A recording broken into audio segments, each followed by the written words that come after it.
우리 대학 전형의 종류도 많고 쏟아지는 정보도 많아서 어떻게 입시를 준비해야 될지, 고등학교 생활은 어떻게 시작해야 될지 막연한 학생들도 많으실 것 같습니다.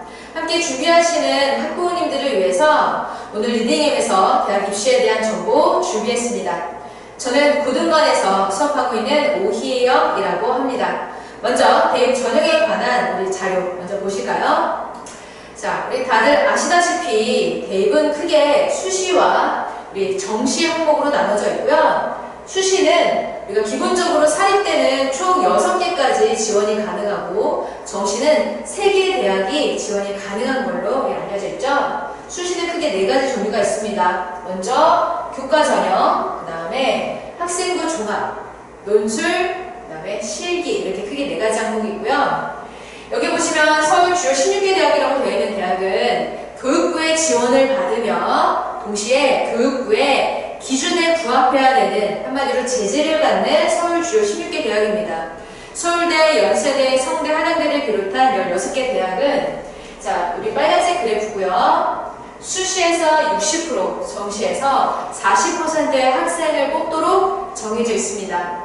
파란색은 그 외에 전국 비율이에요. 보시면 수능 위주가 40%라는 것은 교육부에서 수능 비중을 높이겠다라는 입장으로 우리가 읽어낼 수 있겠죠?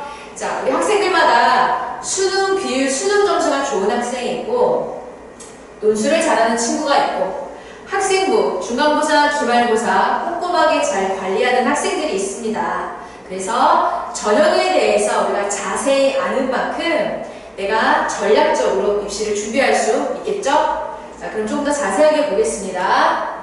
자, 우리 다음 우리 표는 대학교별로 차지하고 있는 비율입니다. 먼저 서울대, 우리 파란색은 우리 수능 비율, 그 다음에 노란색은 실기, 주황색은 논술, 빨간색은 종합, 교과 이렇게 비율을 볼 수 있겠죠? 학교마다 자, 우리 수능 비율은 약 40%로 유사하나 그 안에 교과, 종합 비율은 다양한 걸 알고 있으니 보실 수 있으시겠습니다. 다음은 많은 부분 우리 수시에서 큰 비율을 차지하고 있는 학생부 종합 전형에 대해서 안내드리려고 합니다. 학생부 종합 전형은 크게 1단계, 2단계로 되어 있는 학교들이 많고요. 1단계는 서류평가로 3배에서 5배의 인원을 뽑고 2단계에서는 1단계 서류평가의 점수를 약 70% 혹은 50%의 비율로 나머지를 면접으로 보는 학교들이 많아요.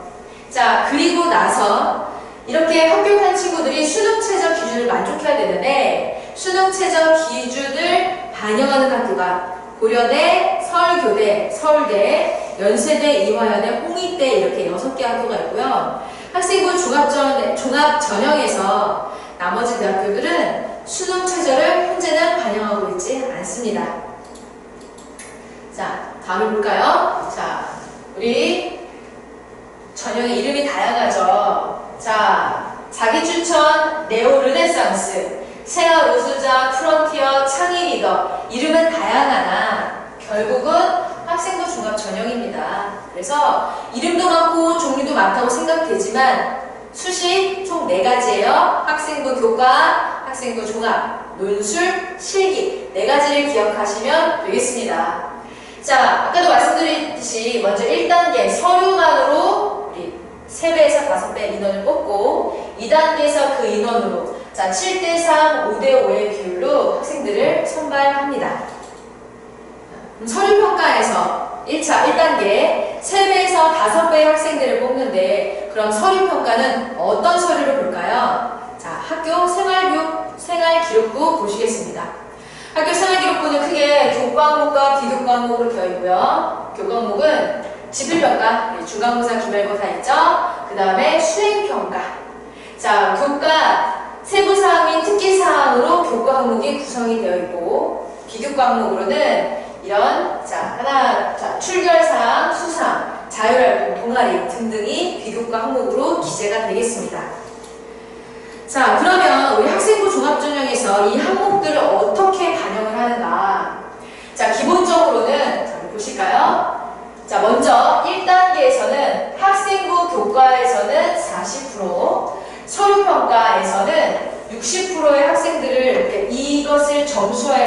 뽑기도 하고, 다른 학교들은 여기를 30%, 여기를 70%로 뽑기도 합니다. 자, 왜냐면 교과 점수보다 비교과 점수가 높은 이유는 학교들마다 난이도라든지 모여있는 학생의 수준이 다르기 때문에 내가 이 학교에서 1등급이라고 해도 특목고에서는 또 다른 등급일 수 있겠죠. 그래서 단순히 교과 점수로만 학생들을 뽑지 않는다는 것입니다. 자, 그리고 학생부 교과 점수도 학교에서 1등급을 했다고 바로 1등급을 반영하는 것이 아니라 Z점수라는 것으로 환산해서 반영을 합니다. Z점수는 그 시험의 난도와 얼마나 많은 학생들이 그 시험에 응시했는지를 가지고 나오는 점수고요. 자, 우리가 내신에서 1등급이 나와도 1등급이 아닐 수 있다는 거죠. 내가 2등급이 나왔는데 Z점수는 오히려 1.8 정도 나올 수도 있고 오히려 떨어질 수도 있겠죠. 자, 이 점수 기준은 우리 고등학교 자세한 입시 상담을 보시기 바랍니다. 자, 서류평가 항목은요. 자, 학생생활기록부의 비교과 항목을 위주로 준비가 되고 있고요. 자세한 사항은 우리 다음 페이지에 말씀드리도록 하겠습니다. 이렇게 학생부 교과와 비교과로 1단계를 선발한 후 다시 이 점수를 가지고 자, 우리 비율은 학교마다 달라요. 여기는 4대 6이 나오는데 50대 50인 학교도 있습니다. 대학마다 조금씩 그 비율은 달라요. 그래서 이것을 가지고 2단계 학생 선발을 하게 됩니다. 자, 보시면 건대는 서류 70, 교과 30.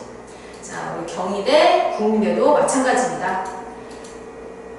자, 그러면 아까 말씀드린다고 했죠? 평가 항목 어떻게 되는지. 학교마다 용어는 다릅니다만, 자, 아까 보여드린 비교과 항목 포함해서 이것을 4가지 혹은 3가지 항목으로 구분해서 학생들을 정성평가합니다. 자, 대학교별로 평가하는 기준이 조금씩 다른데요. 일반적으로는 이렇게 4가지를 나눠요. 학업 역량, 전공 적합성, 발전 가능성, 인성 역량 등등입니다. 학업 역량은 이 교과, 성적, 세부 능력, 특기 사항 등이 학업 역량에 해당이 되겠고, 여기 보시면 전공 적합성은 내가 원하는 내가 고등학교 때 어떤 동아리 활동을 했는데 그것이 내가 원하는 전공이랑 얼마나 연결이 되어 있는지 이런 것들이 되겠죠. 자, 우리 인성 역량에서는 내 동아리 활동이라든지 봉사활동이라든지 내가 임원 혹은 학생활동은 어떻게 했는지 그런 부분이 반영이 되겠습니다. 자, 우리 다음은 이거는 연세대, 중앙대, 외대에서는 이렇게 크게 3가지로 구분을 하는데요. 이름은 다른데 결국 추구하는 방향은 유사합니다. 자, 학업 성취도는 어떻게 평가하는가? 자, 전반적인 교과 성적은 어떠한가? 두 번째, 성적이 고르게 유지되고 있는가? 세 번째, 성적이 상승하고 있는가? 하락하고 있는가? 이걸 가지고 대학교별 입학사정관 팀에서 점수화하는 항목들을 만들어서 자, 예를 들면 1점에서 5점을 주고 이 친구는 점수가 상승일 때 그 포인트는 이제 5점, 4점을 주는 거죠. 자, 이 기준은 대학교마다 다르지만 네, 이런 것들이 반영이 된다고 알고 계시면 좋을 것 같습니다. 자, 다음은 서울대에서는 이렇게 학업 능력, 학업 태도, 학업 외 소양 이렇게 3가지로 나누고 있는데 조금만 자세히 볼게요. 학업의 소양에서는 아까 우리 공동체랑 인성을 구분했잖아요. 여기서는 인성과 공동체를 학업의 소양 파트로 넣습니다. 자, 제가 3가지 페이지를 보여드렸는데 결국은 3가지로 나누든 4가지로 나누든 학생들의 능력과 태도와 인성 및 리더십을 본다는 것입니다. 자, 그러면 리더십, 공동체, 나는 그럼 학교에 임원을 해야 되나요? 학생회를 해야 되나요? 궁금하실 수 있는데요. 내가 학생회 임원을 했습니다. 그러면 당연히 쉽게 평가가 되겠죠. 그런데 나는 그런 걸 하지 못했어. 그럼 어떻게 하느냐? 내가 프로젝트라든지 동아리에서든지 거기에서 내가 리더십을 발휘한 부분을 잘 기록을 해두시면 좋겠죠. 그래서 내가 어떤 프로젝트를 이끌어서 어떤 결과를 얻었다. 혹은 동아리에서 내가 주도적으로 발표를 했다. 이런 것들을 잘 기록을 할 수 있다면 이쪽에서도 좋은 점수를 얻을 수 있을 거라고 생각이 듭니다. 이 부분은 학생들마다 다르니까 우리 그때그때 세밀한 컨설팅을 하도록 하겠습니다. 자, 다음 보시면 한 번만 다시 읽어볼까요? 학업 능력 어떻게 학생부를 기준으로 합니다. 교과가 아니라 성취 수준을 정성평가로. 정성평가가 아까도 말씀드렸듯이 내신 1등급이라고 바로 1등급을 주는 것이 아니라 학교의 난이도라든지 학교의 인원이라든지 시험의 인원 이런 것들을 평가해서 대학교에서 다시 한번 기준을 잡아서 매기는 것입니다. 자, 세부 능력 및 특기사항. 자, 교과별 선생님들이 기록을 해주세요. 자, 창의적 체험 활동, 자, 학업 관련 동아리 활동은 어떻게 했는지, 탐구 활동은 어떻게 했는지, 행동 특성 이런 것들이 바로 학업 능력에 해당이 되고, 학습 태도는 세부 능력 특기 사항, 그 다음에 창의적 체험 활동, 바로 동아리 진로 관련 활동들입니다. 자, 마지막으로 학습의 소양은 우리 창의 체험 활동, 행동 특성, 출결 사항 이런 것들을 정성 평가로 반영을 합니다. 자, 그래서 다시 한번 정리를 해보면, 자, 학생부 종합전형 이름은 다양하나 같은 거라는 거예요. 자, 1단계 서류 100%로 3배에서 5배를 뽑아서 다시 한번 뽑고, 자, 우리 여기 보시면 학업 역량, 우리 어디를 볼까요? 우리 고려대 한번 볼까요? 자, 고려대를 보면 학업 역량 40%, 계열 적합성 20%, 인성 20, 성장 가능 20 해서 100점의 점수를 만들어서 학생들을 선발한다는 것입니다. 자, 그래서 우리 생기부 잘 관리를 해야 되겠죠. 자, 먼저 우리 교과 영역을 보도록 하겠습니다. 이 부분은 올해 우리 청라 지역의 모 고등학교의 수행평가와 지필고사 비율입니다. 자, 지필평가 60%입니다. 그 다음에 수행평가가 40%에서 1학기 성적이 나오는데요. 자, 이 지필고사가 이 학교는 객관식만 전부 나오고 1학기 시험으로 30%고 수행평가가 2번을 보는데 보시면 수행평가 서술형이 30점이에요. 중간고사와 같은 비율을 가지고 있다는 것입니다. 어떤 학부모님들은 수행평가는 아이들 기본 점수를 주려고 하는 것이 아닙니까? 라고 말씀하시는 분도 계시더라고요. 그런데 점점 수행평가의 비율이 높아지고 있고 중간고사, 기말고사만큼이나 중요하게 우리가 차지하고 있습니다. 자, 그럼 수행평가도 아무렇게나 선생님이 이 친구는 글을 잘 썼네? 몇 점 주는 것이 아니라 평가 기준이 고등학교마다 다 발표가 되거든요. 자, 보시면 자, 우리 독서활동 30점 중에 먼저 독서 일지 총 15점 만점에 배점이 되어 있고 보시면 조건이 6가지가 제시되어 있는데 이 조건에 우리 친구가 6개를 그냥 만족했으면 15점을 주는 거예요.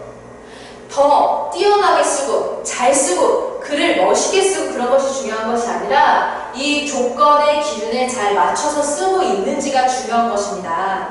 우리 수행평가는 자, 현장에서 바로 쓰는 수행평가가 있고 과제용으로 미리 만들어서 제출하는 수행평가가 있거든요. 그래서 문장을 쓴다라는 것은 결국 내가 독해, 문장의 구조와 구조를 얼마나 분석을 잘 하는지 평소에 쓰는 연습이 얼마나 잘 되어 있는지 이런 것들이 중요합니다. 자, 우리 현장형 수행평가 자, 몇 월 며칠 수업 시간에 한다고 발표가 되면 우리 많은 친구들이 학교 가서 하면 돼요 이렇게 생각을 해요. 그런데 그냥 가서 현장에서 막 와다다 쓰는 친구들과 미리 한번 써봤어. 한번 내가 연습을 해보고 현장에서 한번 그 조건에 맞춰서 써보는 친구들과 당연히 결과가 다르지 않겠습니까? 그래서 저희 학원에서는 미리 이런 기준을 준비를 해서 학교에서 다 발표하거든요. 이 기준을 가지고 평소에 연습을 해봅니다. 그래서 피드백을 하고 도와주고 이것을 가지고 자, 현장에서 쓰는 수행평가는 본인도 열심히 해야 되겠죠. 자, 두 번째는 어떤 수행평가가 있냐? 과제형 수행평가가 있어요. 몇 월 며칠까지 제출하면 된다. 그래서 이런 부분도 피드백 충분히 드리려고 하고 있습니다. 자, 우리 수행평가 같은 경우는 우리 중간고사, 기말고사처럼 몇 월 며칠 딱 기한이 정해져 있는 것보다는 아무래도 기한의 유동성이 있어서 우리 친구들이 정성껏 시간을 놓치지 않고 잘 준비를 해야 돼요. 아무래도 중간고사와 기말고사 사이에 과목별 수행평가가 쏟아지기 때문에 놓칠 수 있거든요. 그래서 그런 부분들 놓치지 않도록. 자, 그리고 한 가지 더. 수행평가는 글을 써 내려가는 것이기 때문에 아무래도 단기간에 준비하기가 어렵습니다. 그래서 우리 방학 때 미리미리 나의 독해력, 나의 어휘 수준 이런 것들을 연습을 해놔야 수행평가라든지 우리 이런 것이 또 발전을 하다 보면 이 중간고사, 기말고사 더 나아가서는 수능까지 좋은 결과를 볼 수 있을 거라 생각이 듭니다. 자, 다음으로는 우리 세특이라고 하죠. 교과 세부 능력 및 특기사항 과목별로 선생님들이 기록을 해주시는데 선생님들이 좋게 쓰고 싶어도 우리 학생들이 근거를 제시해주지 않으면 쓸 수가 없어요. 학생들이 발표를 하지 않아. 근데 우리 학생은 발표를 열심히 합니다. 적극적으로 참여합니다라고 쓰실 수가 없는 거거든요. 자, 우리 보시면 중학기 제시 한번 볼까요? 자, 성취 기준에 근거하여 내가 얼마나 하고 있는지. 자, 우리 그 다음에는 진로와 관련해서 어떤 정리를 했는지, 유인물을 나눠주면 어떤 활동을 했는지, 보충 설명을 안 했는데 했다고 쓸 수는 없거든요. 그래서 우리가 이런 것들을 잘 수업에 참여하고 어필하고 자신을 잘 소개하는 그런 연습을 하면 좋겠습니다. 우리 세부능력 특기사항은 아무래도 학생들마다 다르기 때문에 더 자세한 것은 이제 수업을 진도 나가면서 진행해 가면서 선생님들과 우리 원장님들과 또 이제 잘 준비하면 좋을 것 같습니다. 궁금한 사항은 세부적으로 연락 주시기 바래요. 자, 그래서 저희 학원은 보시면 지필과 수행평가를 지도하는 교과 전문 학원. 자, 교과와 진로 융합 탐구 능력을 향상시키는 학원. 자, 교과학선제 선택 과목까지 준비하는 우리 미래형 학원이라고 말씀드리고 싶습니다. 수행평가는 아무래도 나의 생각을 논리적으로 써 내려가는 부분이기 때문에 어느 날 갑자기 실력이 늘진 않습니다. 좋은 글을 읽고 글을 분석할 줄 알고 내가 어휘량이 충분히 쌓이고 문장과 문장을 분석할 수 있는 실력을 점점 갖춰 나가야 좋은 글을 써내려갈 수도 있는 거거든요. 그런 실력이 기본이 되면 중간고사와 기말고사뿐 아니라 수행평가, 수능에 나아가서까지 우리가 좋은 실력을 갖출 수 있는 기반이 될 거라고 생각이 들어서 이번 여름방학 비문학 특강을 준비했습니다. 자, 비문학 특강은 우리 화목반과 수문반이 있고요. 이 7월 29일까지 신청을 받도록 하겠습니다. 자, 제가 우리 학생들에게 많이 얘기하는데 우리 비문학글은 자, 역사, 철학에 관련된 인문지문, 자, 경제, 법, 정치, 사회지문, 과학, 기술, 예술 이렇게 다양한 주제를 다루는 글들입니다. 제가 우리 학생들에게 많이 얘기하는데 우리는 윤리 시간도 아니고 물리 시간도 아니다. 그러면 국어 시간이지 않느냐? 배경 지식을 많이 알면 당연히 그렇게 유리한 건 맞습니다만 배경 지식을 몰라도 수능 국어는 우리의 독해력을 물어보는 것이기 때문에 상식을 물어보는 시간이 아니거든요. 그래서 문장의 구조, 핵심을 찾는 방법, 우리가 이런 독해력을, 문장 구성력을 배우는 그런 수업이 필수적입니다. 자, 그래서 우리 수업 교환이고요. 문단 분석, 그 다음에 어휘 시험 이런 것들을 통해서 우리 특강, 비문학 특강 진행하고 있습니다. 자, 그래서 우리 고등부에서는 어떤 수업을 하느냐. 자, 우리 정규과정은 중간고사, 기말고사 기간 5주에서 6주는 학교별로 나눠서 내신 대기를 하고요. 그 전에는 어떤 수업을 하느냐. 문법과 문학, 비문학 기본 수업과 또 함께 수능 모의고사 훈련을 매주 합니다. 그래서 매주 모의고사 숙제를 하고 우리 학생들에게 그 성적표를 매주 저희가 안내를 하고 있거든요. 그래서 내가 비문학 실력이 얼마나 상승하고 있는지, 내가 현대시 분석, 소설을 분석하는 실력은 얼마나 늘고 있는지 혹은 나의 취약점이 어디인지 발견할 수 있도록 매주 이렇게 모의고사 훈련을 하고 있습니다. 그리고 매주 배운 문학과 문법 같은 부분을 주간 복습 테스트를 통해서 확인을 하고 있고요. 이렇게 내가 암기하고 응용해서 점수가 기준에서 부족하다. 그러면 재시험을 보든지 개별 클리닉을 통해서 꾹꾹 이해하고 소화하고 넘어갈 수 있도록 수업을 진행하고 있습니다. 이렇게 고등학교 들어가기 전부터 기본 독해력, 문장 구성력을 배우다 보면 아까 수행평가도 국어 수행뿐만 아니라 이런 독해력이나 이런 실력들이 다른 과목에도 전공이 되어서 자기 학습을 관리하고 실력을 높일 수 있는데 도움이 될 수 있을 거라 생각이 듭니다.